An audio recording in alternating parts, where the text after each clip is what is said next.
big vulture. Right, now the reason why these guys are endangered is us humans.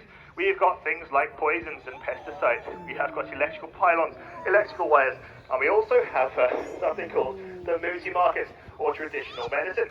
Alright, and how these guys work out in the wild is we spoke about them not moving up as they're flying, they'll fly into power lines and get electrocuted.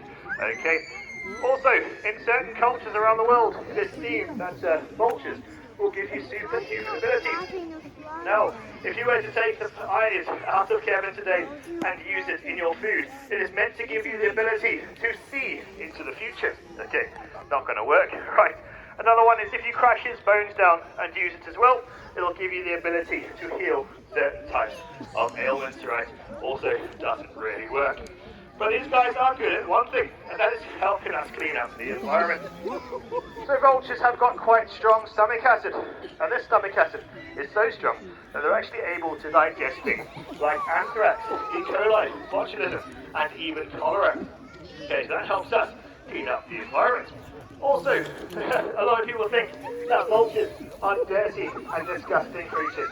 Right, and this isn't true either. Okay, vultures help us to clean up the environment. And what they've got is they've got this bald head to make sure their heads don't get full of blood and guts. Because imagine Kevin here with long golden locks. Okay, the first time he sticks his head into the back end of the zebra, they're not going to be gold for very long, are they? So, take that crab call out to those Kevin. Right, Kevin has a knack of hitting crabs. So, if you've got a crab, just make sure your child's not in it. Right, so Kevin here as well, he's got his long wings and his large wings. That actually helps him. He'll put these wings out and he'll sun himself, and that'll actually help him to burn off any parasites he has on his feathers, okay, keeping him nice and clean that way as well.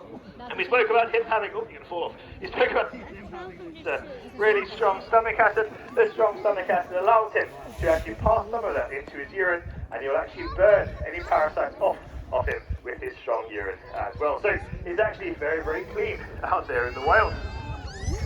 Now, we spoke about one other thing is that these guys die off from poisoning.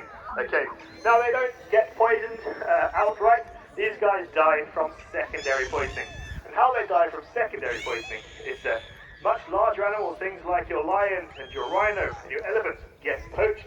And these animals that get poached, the poachers don't want to get found or get caught that they've poached these animals. So they will lace these carcasses with poison. And as these vultures come in to eat from these carcasses, they will die from secondary poisoning.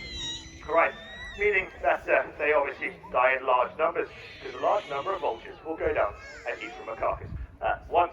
Alright, what we'll do is we'll send Kevin around a couple more times, and we will end off there. Alright, but before you guys head off, I've got a couple of things to talk to you about. So here at Blair Drummond Safari Park, we try and help out our vultures out in Africa with a project called Vulture. And how we do this is we have wristbands for sale at our shops. And all the proceeds from those wristbands go to help our project called Links to the Wild. And that helps lots of different projects all over the world. Right, so but before you guys head off, I have one last message. I once heard it said, we have not inherited this planet from our parents, but we are simply borrowing it from our children. And it's up to us to maintain and protect it as best we can, from the smallest ant to the largest elephant. Even kites and vultures, they're all important. You should go out there, reduce, reuse, and recycle. Go out there and conserve and protect what we've got left. So from myself, the team, and our feathered friends, a big thank you for joining us, and please enjoy the rest of your day here at Blair Drummond. Goodbye.